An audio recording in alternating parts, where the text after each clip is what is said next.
우리 하나님 말씀 함께 봅시다. 요한복음 8장 우리 12절부터 20절까지 함께 봅니다. 요한복음 8장 12절부터 20절 말씀. 이제 우리 다 같이 함께 한 목소리로 말씀 받들어 읽습니다. 예수께서 또 말씀하여 이르시되 나는 세상의 빛이니 나를 따르는 자는 어두움에 다니지 아니하고 생명의 빛을 얻으리라. 바리새인들이 이르되 내가 너를 위하여 증언하니 내 증언은 참되지 아니하도다. 예수께서 대답하여 이르시되 내가 나를 위하여 증언하여도 내 증언이 참되니 나는 내가 어디서 오며 어디로 가는 것을 알거니와 너희는 내가 어디서 오며 어디로 가는 것을 알지 못하느니라. 너희는 육체를 따라 판단하나 나는 아무도 판단하지 아니하노라. 만일 내가 판단하여도 내 판단이 참되니 이는 내가 혼자 있는 것이 아니요 나를 보내신 이가 나와 함께 계심이라. 너희 율법에도 두 사람의 증언이 참되다 기록되었으니 내가 나를 위하여 증언하는 자가 되고 나를 보내신 아버지도 나를 위하여 증언하시느니라. 이에 그들이 묻되 내 아버지가 어디 있느냐? 예수께서 대답하시되 너희는 나를 알지 못하고 내 아버지도 알지 못하는도다. 나를 알았더라면 내 아버지도 알았으리라. 이 말씀은 성전에서 가르치실 때에 헌금함 앞에서 하셨으나 잡는 사람이 없으니 이는 그의 때가 아직 이르지 아니하였음이로라. 아멘. 이제 이 앞에 뭐가지 잔뜩 있죠? 성탄 트리가 있죠. 성탄목이라고 하는 이런 언어를 많이 사용들을 하더라고요. 성탄목, 이게 이제 성탄 트리, 뭐 목이나 트리나 한문이요 영어일 뿐이죠. 똑같습니다만은 어쨌든 간에 이 성탄 트리의 유래에 대해서 여러분들 아시나요? 인터넷에 들어가 보면 뭐 성탄 트리의 유래 그래가지고 많이 나와 있어요. 그런데 그거는 그냥 일반적인 역사 속에서 전해져 내려오는 중세시대 좀 멀리에는 6세기 뭐 그때부터 이렇게 성탄 트리가 만들어졌다라고 하는데 그 유래를 가만히 보면 그냥 일반적인 세상 속에서 흘러온 그와 같은 성탄 트리 이야기가 다 대부분이에요. 자, 그런데 저는 굉장히 성경적이라고 생각을 해요. 이 성탄 트리의 유래에 대해서 서울신학대학교 예배학 교수님께서 이 성탄 트리를 연구를 하고 이 성탄 트리에 대해서 이야기를 하더라고요. 성경적인 성탄 트리는 6세기에서 7세기 유럽에서 비롯되었다고 이야기를 합니다. 당시 사람들은 교회 안팎에서 성경 내용을 소재로 만든 그런 연극을 하면서 일종의 성탄 전야제를 했다고 합니다. 이 전야제 장소 한가운데에는 에덴 동산의 생명나무와 예수 그리스도의 십자가를 상징하는 나무를 세워놓고 그 나무와에는 성탄목, 그 성탄 트리가 그렇게 해서 시작이 되었다고 하는데요. 여러분, 나무는 겨울에도 잎이 살아있는 전나무를 사용했다고 하고요. 이 나무에는 구약에서 언급된 메시아에 관한 예언, 그 예언의 성취가이신 예수 그리스도에 관한 신약의 기록, 이와 같은 성경 구조들을 낭송을 하면서 주님을 상징하는 4가지의 장식들을 그 나무에 걸어 놓았다는 거예요. 장식을 했다는데 그 4가지 장식이 뭐냐 하면 사과, 그리고 장미, 그리고 빵 모양의 과자, 그리고 촛불, 이렇게 4가지를 장식을 하고 거기에 나무에 매달고 그리고 감사와 찬송을 드렸다고 하는 거예요. 사과는 뭘 의미하느냐? 여러분, 생명나무의 열매인 선악과를 상징하는 거예요. 이 사과는 인간의 타락과 그로 인해서 찾아온 죽음을 생각하게 만든다고 하고요. 두 번째는 장미인데 이 장미는 이사야 35장에 나오는 백합화를 의미한다고 합니다. 사막에서 피어난 이 장미꽃은 어둠과 절망을 뚫고 생명을 키워낸 예수 그리스도를 상징한다고 합니다. 빵 모양의 과자는 생명의 양식인 예수 그리스도를 상징하고, 촛불은 세상의 빛으로 오신 예수 그리스도를 의미한다고 합니다. 그래서 조기현 교수님은 학생들과 함께 성탄 트리 설치 운동, 성경적인 성탄 트리 설치 운동을 해야 한다고 얘기를 하면서 직접 서울신대에 이런 트리를 만들었다고 합니다. 그래서 트리를 만들고 거기에다가 사과, 빵으로 장식된 이와 같은 트리를 만들어서 함께 예배를 드렸어요. 캐롤을 부르는 게 아니고 성탄 트리와 함께 우리는 뭘 불러야 돼요? 대림절 찬송을 부르면서 하나님께 예배하며 이런 성경적 성탄 트리를 만들고 깊이 예수 그리스도를 생각하는 그런 성탄 트리를 만들어야 하고, 그 성탄 트리에 담겨져 있는 예수 그리스도를 생각할 수 있어야만 그게 진정한 성경적 트리다라고 그런 주장을 하고 있는 거죠. 오늘 말씀에도 보면, 여러분들 여기도 봐도 좀 그렇죠. 저기 보면 빨간 것들이 주렁주렁 달린 게 사과 같지 않아요? 그죠? 그리고 깜빡깜빡거리잖아요. 이게 촛불 빛으로 오신 우리 예수님. 그리고 빵 같은 거 비슷한 거 좀 있나? 저 반짝반짝한 거 동그란 거 저건 꽃처럼 이쁘잖아요. 장미꽃처럼 빨간색도 있고. 어쨌든 간에 여러분, 우리가 이런 성탄 트리에 담긴 신학적인 그런 의미들을 생각하면서 여러분들이 함께 이 성탄 트리에 예수 그리스도 그분의 그 상징성들을 하나씩 생각해 본다면 성탄의 의미가 더욱더 복되게 우리에게 다가올 줄로 믿습니다. 오늘 함께 나눌 말씀도 이 빛에 대한 이야기거든요. 빛으로 오신 예수님을 믿는 자로서 빛된 삶을 살아가는 우리가 되기를 원합니다. 그래서 오늘 말씀의 제목은 나는 빛인가 아니면 어두움의 사람인가, 빛과 어두움에 대해서 함께 나누게 되는데, 지난주에 이어서 함께 말씀을 나누려고 합니다. 자, 먼저 지난주에 나눴던 말씀들 잠깐 간략하게 정비를 다시 한번 반복하고 지나간다면, 나는 세상의 빛이라, 에고 에이미라고 우리 주님께서 선포하신다고 그랬습니다. 요한복음에는 7개의 에고 에이미의 선포가 나옵니다. 그래서 나는 생명의 떡이다, 나는 세상의 빛이다, 나는 양의 문이다, 나는 선한 목자다, 나는 길과 진리요 생명이다, 나는 참 포도나무다. 에고 에이미, 나는 뭐다? 나는 뭐다? 예수 그리스도의 정체성과 예수 그리스도의 신성, 하나님 되심을 선포하고 분명하게 증거하는 그런 말씀들이 이 에고 에이미의 선포 속에 담겨져 있다는 것을 말씀을 드렸습니다. 오늘 말씀은 에고 에이미, 나는 빛이다, 세상의 빛이다라고 선언하고 있다는 것을 말씀해 주고 있는데, 왜 예수님께서 나는 빛이다, 세상의 빛이다고 말씀하느냐 하면, 여러분 지금 모여서 말씀을 듣는 그 주변에 있었던 무리들은 어두움의 사람들이었기 때문에 그들에게 무엇하라는 거죠? 어두움을 벗어버리고 빨리 빛으로 나오라 라고 초대하시면서 나는 세상의 빛이다, 빛 대신 나에게로 와라 라고 우리 주님께서 초청하시는 말씀이라는 것을 지난주에 함께 말씀을 드렸습니다.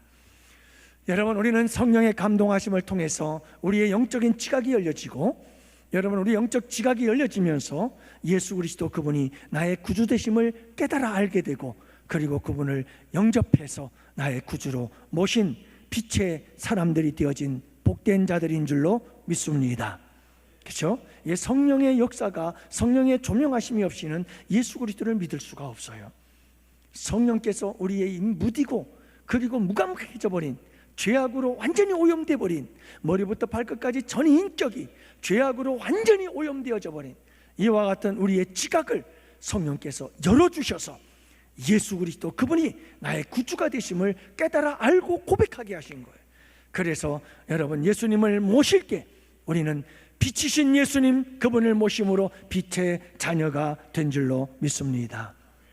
그래서 오늘 네 가지를 생각할 텐데, 여러분 지난주에 두 가지를 말씀드렸고, 두 가지는 또 다른 새로운 모습 두 가지, 우리가 빛의 자녀로서 어떤 삶을 살아야 될 것인가, 어둠의 모습들은 어떤 모습인가 라고 하는 것을 함께 살펴보려고 합니다. 첫 번째가 뭐라고 그랬어요? 여러분, 첫 번째로 어둠의 사람은 하나님의 예수님의 말씀을 거부한다고 그랬어요. 어둠의 사람들은 말씀을 거부해요. 그래서 이 바리새인들을 보면 분명히 어두움의 자식들인데, 여러분 그들은 주님께서 증거하시는 증거의 말씀을, 증언의 말씀을 들으려고 하질 않아요. 너의 증언은 가짜라는 거예요. 가짜라는 거예요. 그러면서 예수님의 말씀을 도저히 듣지를 않아요. 정말 지독하게 안 들어요, 예수님의 말씀을. 여러분, 어두움의 사람들의 특징이 뭐냐면 하나님의 말씀을 듣질 않아요. 하나님의 말씀을, 살아계신 하나님의 말씀을, 생명이신 이 말씀을, 우리의 삶에, 우리 신앙생활의 절대적 기준이 되는 이 하나님의 말씀을 듣지를 않는 거예요. 너무 안타까워요. 왜 그랬다고 그랬어요? 이런 바리새인들에게 예수 그리스도의 말씀이 들려오지 않게 만들었던 가장 결정적 요소가 뭐냐 하면, 그들이 율법주의에 빠져 있었어요. 전통에 빠져 있었어요. 오랫동안 습관적으로 살아왔던 삶의 형식과 습관화되어져 버린, 딱딱하고 굳어져 버린 율법주의화되어진 그들의 믿음과 신앙이, 새로운 믿음과 신앙에 도전을 주고 계시던 예수 그리스도의 하나님 나라의 메시지를 받아들이지 못하도록 꽉 막고 있었던 거예요. 그들의 마음은 딱 닫혀 있어요. 전에 내가 신앙생활하던 그 신앙생활에 꽉 닫혀 쇠고랑을 꽉 차버린 거예요. 새로운 예수 그리스도의 메시지, 그분의 증거하는 하나님 나라의 말씀이 들려오질 않는 거예요. 다 튕겨나가요. 튕겨나가. 저건 내가 듣던 말씀이 아닌데, 저건 내가 듣던 신앙이 아니더구만, 이러고 다 튕겨내버리는 거예요. 그러니 예수 그리스도가 들어갈 자리가 없는 거예요. 들어갈 자리가 없는 거예요. 사랑하는 성도 여러분, 신앙생활을 오래 한 사람일수록 조심하시기 바랍니다. 가장 무서운 적이 여기에 있습니다.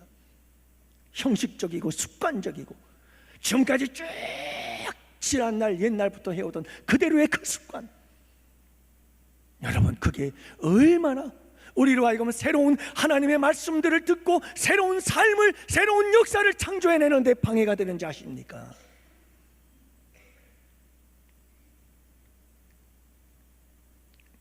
우리에게 참 중요한 것은 그거예요. 자꾸 우리를 이 어두움의 자리에 머물게 만드는 거예요. 그러나 여러분, 빛의 사람들은 하나님의 말씀, 예수 그리스도의 말씀을, 여러분 꿀송이보다도 달게 말씀을 받아들이고 아멘으로 받아들이고 그 말씀에 목숨을 거는 자들인 줄 믿습니다. 여러분, 지난주의 말씀이 그 말씀 아니에요? 그게 빛의 사람들이에요.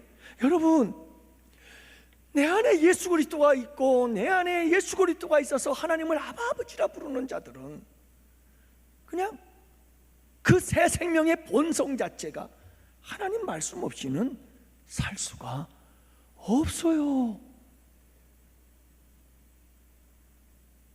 내가 하나님의 자녀로 살아야 되는데 도무지 어떻게 살아야 될지를 모르면서 어떻게 하나님의 자녀가 됐다고 말할 수가 있는, 예수 그리스도를 믿고 하나님의 자녀가 되는 순간부터 우리에게는 분명한 것이 있어요. 자기 정체성, 나는 하나님의 자녀야.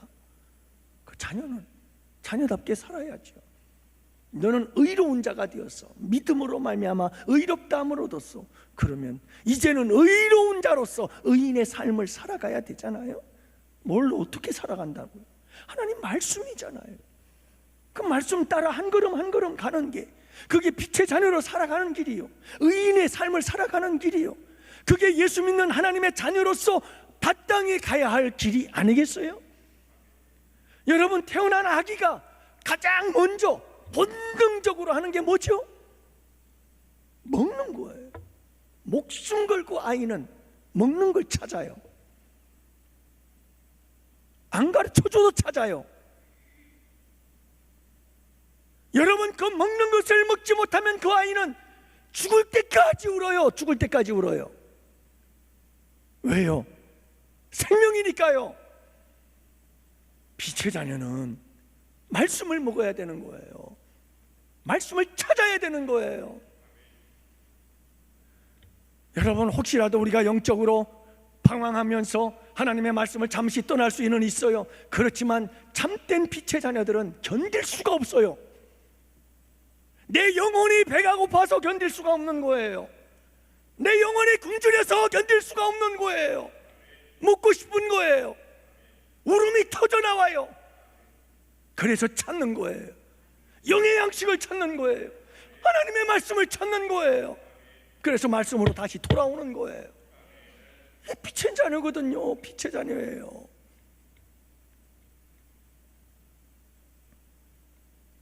사랑하는 양훈의 성도 여러분, 아유, 목사님 알았어요. 제가 성경 좀 읽을게요. 아유, 목사님 왜 이렇게 소리 지르고 그러세요? 목사 알았습니다. 제가 좀 성경 좀 읽을게요. 내일서부터 성경 읽을 테니까 목사님 진정하세요. 여러분, 그러지 마세요.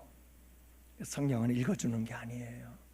알았어요. 내가 성경 좀 읽을게요. 여러분, 그게 신앙생활 하는 게 아니에요. 우리의 참된 신앙은 빛의 자녀로서의 삶을 살아가는 자들은 여러분, 하나님 말씀 하나하나에 그 말씀대로 따라 살기 위해 생명을 걸고 목숨을 거는 자들인 줄을 믿으시기 바라요. 그래야 되는 거예요. 그 말씀을 따라 살아가는 삶의 가장 큰 적이 누군지 아십니까? 따라합시다. 납니다. 하나님의 말씀대로 살려면 그거 안 하는 사람들 특징이 있어요. 하나님 말씀 싫어하는 사람들, 하나님 말씀 없이 살려고 하는 사람들 특징이 있어요. 제멋대로 해요. 제멋대로 해요. 그게 좋은 거예요. 말씀대로 살려니까 속 터져 죽겠어요. 왜냐하면 내 마음대로 안 되거든. 근데 내가 죽어야 되는 거예요. 아직 내가 십자가에 못 박히지 않은 거예요. 내 삶의 주인, 내 마음의 주인 누구죠? 나인 거예요. 내가 누구예요? 신인 거예요. 내가 뭐예요? 우상인 거예요. 많은 사람들이 하나님의 말씀을 들으려고 하지 않는 이유는 하나님 말씀대로 살려면 내가 없어져요. 내 성질대로 해야 되는데 그게 안 되는 거예요. 내가 기질대로 내 성대로 내가 하고 싶은 대로 막 해야 되는데 그걸 할 수가 없어요. 말씀대로. 자꾸 나보고 죽으래요, 말씀은. 그래서 여러분 안 하는 거예요. 근데 여러분 아세요? 내가 죽으면 죽을수록 복이 와요. 여러분, 그것만이 틀림없어요. 사랑하는 양훈의 성도 여러분, 빛된 자의 특징은 뭐예요? 빛된 사람의 특징은 하나님의 말씀을 사모해요. 하나님의 말씀이 생명인 사람인 줄로 믿으시기를 바랍니다. 두 번째로는 여러분, 이 어둠의 사람의 특징은 육신을 따라 판단해요. 쉽게 말하면 인간적인 생각과 기준을 가지고 판단해요. 세상적인 사람들의 기준과 판단을 가지고, 생각을 가지고 모든 걸 판단하는 거예요. 사람들을 판단하고, 상황을 판단하고, 내게 닥쳐온 고난도 그렇게 판단을 하고, 모든 걸 육체적인 정욕과 욕망을 가지고, 여러분, 인본주의적이고 세속적인 이와 같은 모든 기준들을 가지고 육신적인 안목을 가지고 모든 걸 판단한단 말이에요. 이게 어둠의 사람들이에요. 바로 이 본문 말씀 전에 있었던 사건, 현장에서 가늠하다 붙잡혀온 여인들, 그 여인을 향하여 돌을 집어 던지려고 했던 수많은 무리들, 그들은 철저히 인본주의적이고 세속적인 그런 판단 기준을 가지고 이 여인을 판단한 거예요. 그리고 율법주의적인 판단을 가지고 이 여인을 판단하고 죽이려고 달려들었던 거예요. 그런데 우리 주님은 누구를 통해서 판단하죠? 하나님이 나와 함께 하신다. 그렇기 때문에 내 판단은 옳은 거다. 다시 말하면 우리 예수님은요, 스스로 판단하지 않았어요. 내가 스스로 판단해도 옳지만 내가 판단하는 모든 판단은 누구와 함께 계신다? 하나님이 함께 계시기 때문에 하나님의 판단으로 판단한다는 거예요.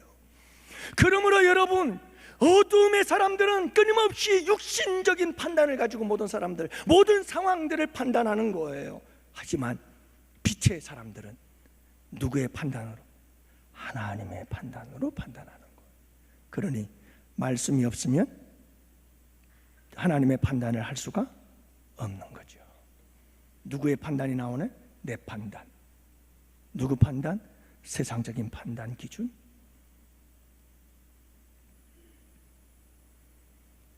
인간적이고 육신적이고 세속적인 이런 판단의 기준들을 가지고 우리는 모든 삶을 살아가고 모든 상황들, 모든 사람들을 판단하기 시작하는 거예요. 저 여자 죽어야 돼. 율법에 말했잖아. 그러면서 돌로 쳐 죽여야 된다는 거예요. 우리 예수님의 판단은 그렇지 않아요.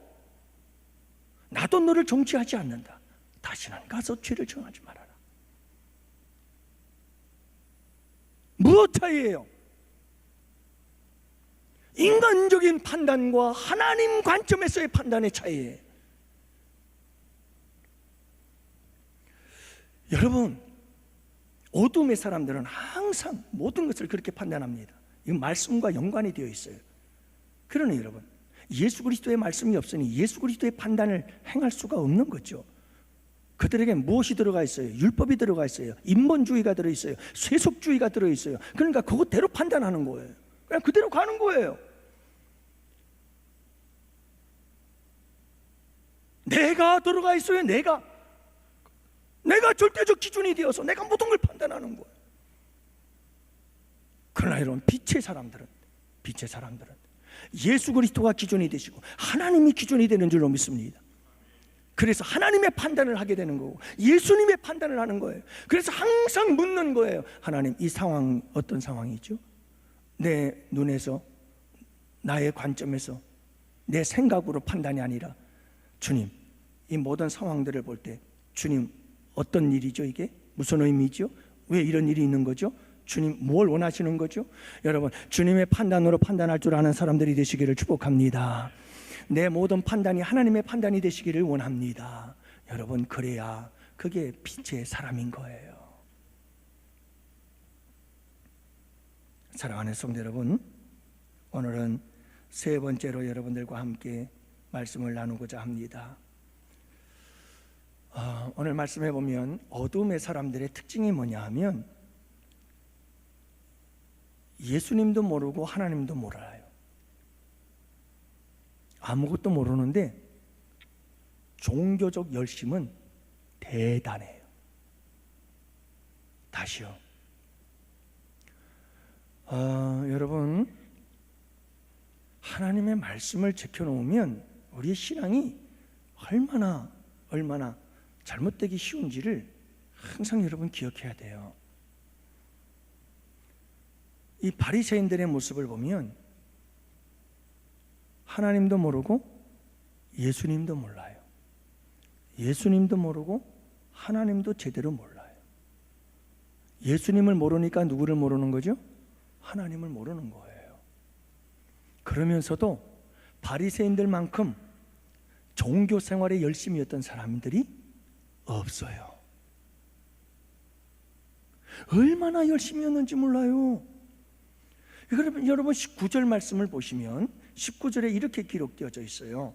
이에 그들이 묻되 네 아버지가 어디 있느냐? 예수께서 대답하시되 너희는 나를 알지 못하고 내 아버지도 알지 못하는도다. 누구에게? 바리새인들에게. 나를 알았더라면 내 아버지도 알았으리라. 근데 여러분, 당시 바리새인들은 이 세상에서 자기들만큼 하나님을 아는 사람이 없다고 생각을 했어요. 자기들이 하나님을 최고로 잘 안다고 생각을 했어요. 어마어마한 오해요. 착각이었어요. 엄청난 착각이죠. 근데 여러분, 예수님께서 뭐라고 말씀하냐면 너희들은 나도 모르고 내 아버지도 모른다는 거예요.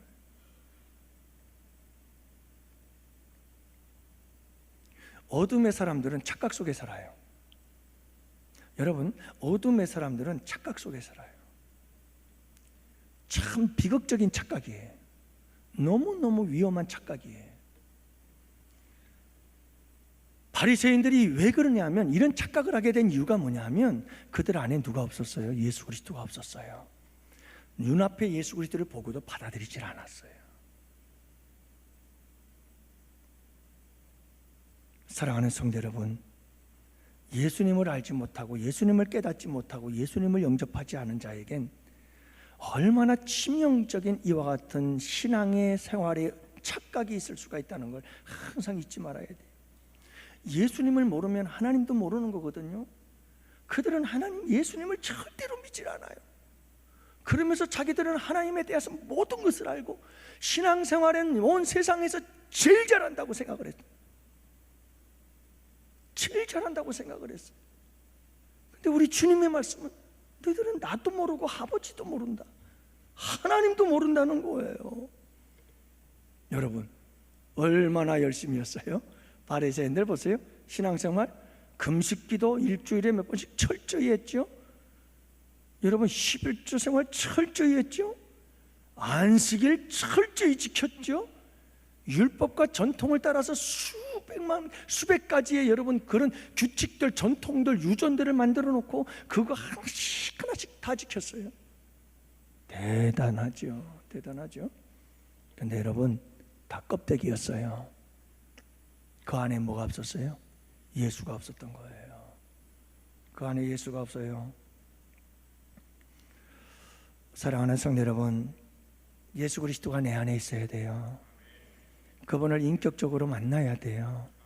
그분을 인격적으로 만난다는 것은 내가 예수 그리스도를 내 구주로 모시고, 내 구주로 모신다는 말은 여러분 좀 이상하게 그냥 붕 뜬 신앙생활 자꾸 하려고 하지 마시고, 성경은 굉장히 구체적이에요. 예수 그리스도를 믿는다는 것은 예수 그리스도를 나의 주로 모셔드리는 거예요. 다시 말하면 예수님이 나의 주인이십니다 하고 그분을 내 안에 모셔드리는 거예요. 그리고 내 왕좌에, 내 삶의 왕좌에, 내 마음의 왕좌에 그분을 모셔드리는 거예요. 여러분, 영접한다는 것은 최고의 대접으로 그분을 모셔드리고 최고의 자리에 앉게 하는 거잖아요. 그 예수 그리스도를 나의 주, 나의 하나님, 나의 왕으로 모셔드려서 내 마음에, 내 삶의 왕좌에 딱 앉혀서 그분의 모든 말씀을 따라서, 그분의 인도하심을 따라서 나는 철저하게 순종하며 살아가는 삶이 바로 예수 그리스도를 믿는 삶의 시작인 줄을 믿으시기 바랍니다. 그게 예수 믿는 거예요. 그 여러분, 예수님을 내 안에 모시고 예수님과 내가 끊임없이 신앙생활의 교제가 이루어져요. 교제가. 그게 예수 그리스도를 인격적으로 만나는 거예요. 예수님은 그냥 여러분 내 안에 모셔놨어 라고 생각은 하는데, 이게 막 너무너무 추상적이고 막연해요. 그런데 여러분, 영으로 계시지만 보이진 않지만 영이신 그 성령을 통해서 내 안에 계시는 예수님, 그 예수님을 모셔놓고 예수님과 함께 계속해서 인격적인 교제를 나누어 가는 것, 여러분 이것이 진정한 신앙생활인 줄 믿습니다. 그래서 인격적이라는 말은 지정의, 내 생각과 내 감정과 내 뜻과 계획과 하고자 하는 의지, 이 모든 것이 전인격. 여러분, 이런 나의 자아를 그분과 함께 계속해서 교제하는 거예요.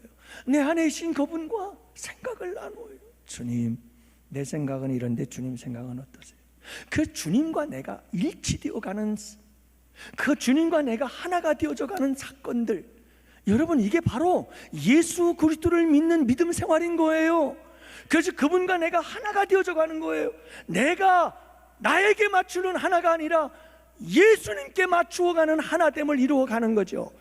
그래서 나의 주, 나의 왕 되시는 그분을 맞추어서 하나가 되어져가는 과정이에요.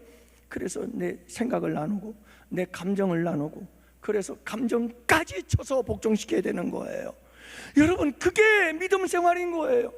여러분, 주님과 함께 계속 교제하는 거예요. 주님, 내 생각은 이런데 주님 생각은 어때요? 주님이 내 생각은 달라. 그래 주님, 주님이 옳죠. 알겠어요 하고 내 생각 접는 거예요. 주님, 내 마음이 왜 이렇죠? 아니야, 그래도 기뻐할 수 있어야 돼. 그래요 주님, 알았어요. 감정까지도 쳐서 복종을 시켜야 되는 거예요. 제가 얘기하잖아요. 코리 텐붐이라고 하는 여인, 그분은요 세계 2차 대전 쪽에 독일의 포로로 끌려가서 수용소에서 그 간수에게 말할 수 없는 모욕당하고, 그리고 여러분 포로 수용소에서 전쟁이 끝나고 해방이 됐어요. 그리고는 미국으로 갔어요. 미국으로 왔다가 하나님께서 사명을 주셔요. 너를 그렇게 지옥을 주었던 독일로 가서 거기서 복음을 전하라. 그래서 코리 텐붐 여사가 선교사가 되어 독일로 가서 거기서 복음을 전하는데, 한 예배당에 가서 예배를 드렸는데요, 주일날 예배를 드리고 강단에서 말씀을 전하고 그리고 내려가는데 딱 앞에 누가 나타나느냐면요, 간수가 나타난 거예요. 온몸이 굳어버리는, 도저히 견딜 수가 없어요. 참을 수가 없어요.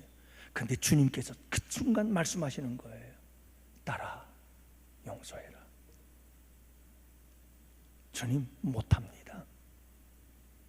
어떻게 저 왼수를 제가, 딸아 용서해라. 안 됩니다. 딸아 용서해라. 되지가 않습니다.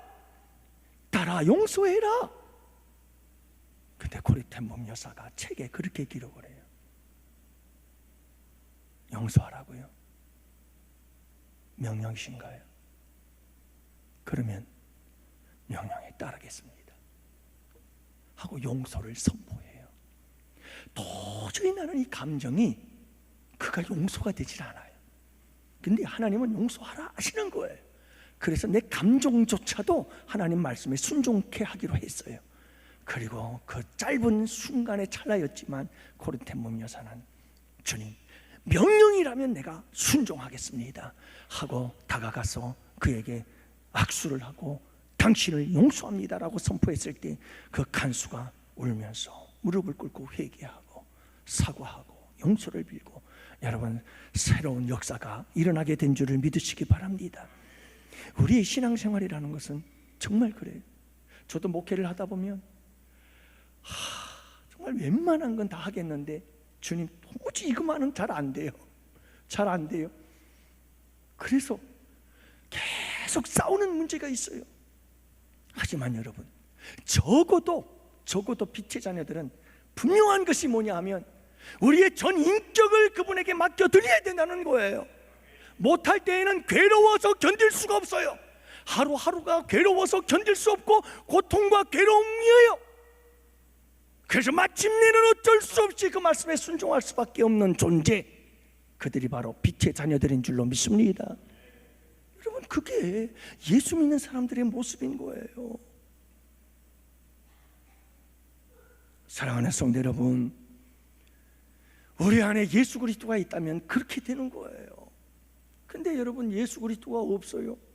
그러니까 예수 그리스도가 없은 뭐만, 오히려 예수가 내 안에 없으면 없을수록 그 종교적인 의식, 종교의식, 신의식은 끊임없이 우리 인간들에게 뭘 만들어주는 줄 아세요? 뭘 하게 만드는 줄 아세요? 종교의식에 사로잡히게 만들어요. 왜요? 알맹이가 없으니까 껍데기를 통해서 만족시키려고 하는 거예요. 그래서 내가 무엇했습네, 내가 무엇했습네, 내가 이렇게 했습네, 내가 저렇게 했습네, 자꾸 그런 껍데기들을 가지고, 왜요? 내 안에 누가 없어요? 예수가 없는 거예요. 그러니까 여러분, 막 내가 뭘 했다 자랑하고 인정받고 칭찬받고, 그게 없으면 살 길이 없어요. 살 길이 없어요. 왜요? 내 안에 뭐가 없어요? 예수가 없어요. 내 안에 예수가 있으면 어떻게 될까요? 내 안에 예수님과 인격적인 교제를 나누면 어떻게 될까요? 주님 아시죠? 주님, 제가 이렇게 했어요. 주님 할렐루야. 주님의 은혜예요. 감사합니다, 주님. 남들이 뭐라고 하네도 상관이 없어요. 조금 인간적으로 섭섭하 마음이 없을지 몰라도 그래도 내 안에 누가 계셔요? 주님이 계시는 거예요. 살아계신 주님이 계시는 거예요. 사랑하는 양은의 성도 여러분, 우리 안에 예수 그리스도를 모시고 그분과 함께 인격적인 아름다운 교제를 나누며 살아갑시다. 예수도 없이 껍데기 붙잡고 바리새인들처럼 종교의식에 빠져가지고 종교적 열심은 대단해가지고 그게 자기가 의가 되고 자기의 자랑이 되고 다른 사람들이 그것 때문에 와 대단해 하면서 알아주기를 바라고, 그러지 못하면 그냥 죽는다고 아우성치고, 여러분 그러지 마시고 내 안에 예수 그리스도를 모시고 살아가는 참된 빛된 자녀들이 되시기를 주님의 이름으로 축복합니다. 마지막 네 번째로는 인생의 방향 전환, 터닝 포인트가 없는 사람은 어두움의 자식이에요. 터닝 포인트가 있는 사람들은 빛의 자녀라고 말씀하고 계십니다. 여러분 12절 말씀해 보면 이렇게 말씀하시어요. 예수께서 또 말씀하여 이르시되 나는 세상의 빛이니 나를 따르는 자는 어두움에 다니지 아니하고 생명의 빛을 얻으리라. 여기엔 방향 전환이 있어요. 어둠에 있던 자가 어디로? 빛으로. 이게 터닝 포인트예요. 나를 믿는 자고 나를 따르는 자는 더 이상 이제는 어두움에 다니지 않는다. 이제는 빛으로 나오게 될 것이다. 여러분 이게 터닝 포인트. 어두움에 있던 자가 빛의 자녀로 터닝 포인트, 우리의 인생의 삶의 변화의 역사가 일어나게 된다는 거예요. 여러분 우리에게는 빛의 자녀들에게는 반드시 이게 있어요. 이게 없다면 아직 우리는 어둠에 있는 거예요. 어둠에. 여러분 빛에 있다는 것은 이제는 어두움의 자리를 하나씩 지워버리고 이젠 새로운 방식으로 새로운 삶으로 출발하고 시작이 되어진다는 것이고, 끊임없는 이런 과정들이 내 삶 속에 반복이 되어지고 있다는 거예요. 이건 실제적인 우리의 삶의 구체적인 모습이에요. 우리에게 참 중요한 것이 바로 이런 거예요. 사랑하는 양원의 성도 여러분, 예수님을 믿고 예수님을 영접하고 예수님과 함께 새로운 삶을 시작했을 때 우리에게는 분명한 것이 있어요. 터닝 포인트가 만들어지기 시작하고, 터닝 포인트, 우리의 삶의 돌아섬의 역사들이 자꾸 만들어지게 돼 있고요. 이게 안 되면 견딜 수가 없는 게 이게 본성이에요. 이걸 성장이라고 그래요. 이걸 성숙이라고 그래요. 이걸 자라남이라고 그래요. 믿음이 자라나지 않고는 견딜 수가 없는 거예요. 생명이 있기 때문에 그렇죠. 예수의 생명이 있는 사람들은 자라나야 되는 거예요. 자꾸 뭔가 새로운 하나님과의 관계가 회복이 되어져 가고 새로운 관계가 형성이 되어져 가야 이게 여러분 정상적인 성장이 이루어지는 거죠. 이런 것은 회개를 통해서 일어나게 되어지고요. 끊임없이 회개할수록 성숙해져가는 그런 역사가 일어나게 될 줄로 믿습니다.